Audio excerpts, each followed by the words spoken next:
Hello everyone, welcome back to the Business of Luxury series. In this series, we talk about the behind the scenes of the luxury business and we try and understand the essence of luxury. We try and decode the luxury business apart from the glossy advertisements that we keep seeing on a very regular basis.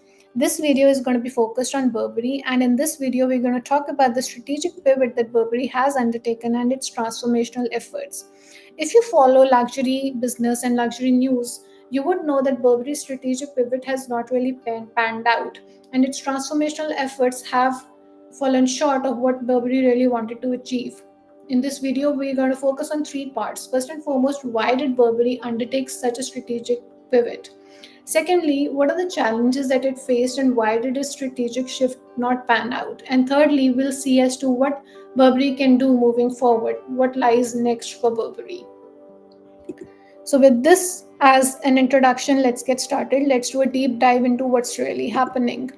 Burberry has been dropped from FTSE 100 index, and it was because of the substantial decline that Burberry saw in its market value, which actually can be attributed to the significant drop in sales amidst the challenging economic conditions for the luxury brands.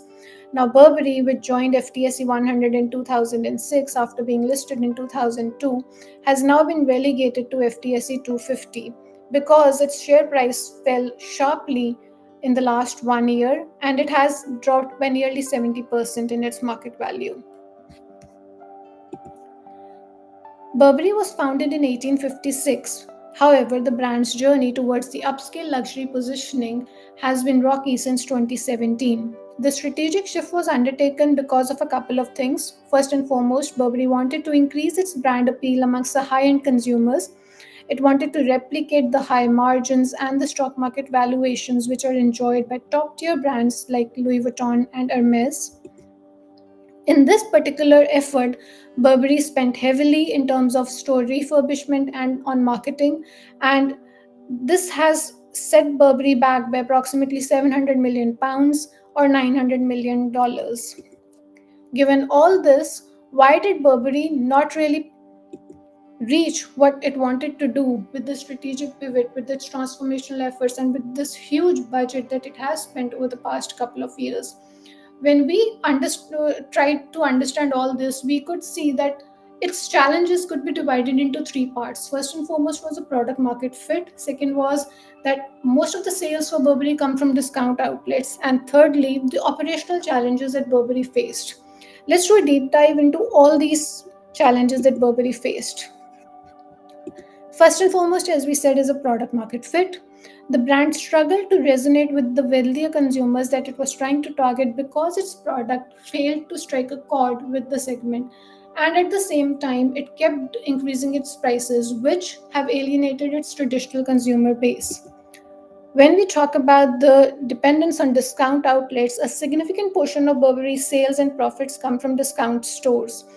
Burberry has 30% of its sales and up to 60% of its profits can be attributed to discount outlets. Now, this high dependency on off price sales has undermined its premium positioning that it's trying to undertake, as the heavy discounting conflicts with the exclusivity that is expected of the luxury brands.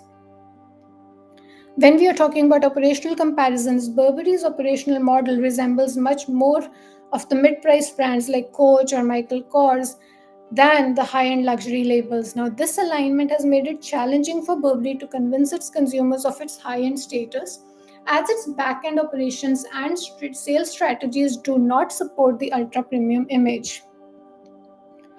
So, Burberry's attempt to elevate its brand status has resulted only in marginal improvement in terms of both revenue and operational profit. That is only 9% in terms of revenue and 1% in terms of profit in the last 6 years. And this has underperformed compared to its peers like LVMH, which have seen their revenue and profits skyrocket over the same period. Given all this, there have been a couple of changes that Burberry has undertaken. It has scrapped its dividend, it issued a second profit warning in 2024, and it has undertaken leadership changes also. It has appointed Joshua Schulman as its chief executive. And given all this, we'll have to see as to how Mr. Schulman undertakes the changes that it needs to undertake to move forward. This brings us to where Burberry is at this point of time. We can say that Burberry is at crossroads. The drastic reduction in reliance on discount outlets can help re-establish its luxury status. However, this would require significant short-term sacrifices. Alternatively, if it embraces its current operational model and more fully devotes to it, it could stabilize its profits, but it will likely result in a permanent downshift in terms of market positioning and valuation. So, what we can say is that Burberry's efforts to reposition itself bring it to crossroads. Either it can double down in its efforts and it can try and undertake another strategic pivot to reclaim the premium positioning that it's trying to do. Or what it can do is it can basically let go of that plan, double down on its mid-price tier that it belongs to, and stabilize its profits in the shorter run. But there is something very, very important at this point of time.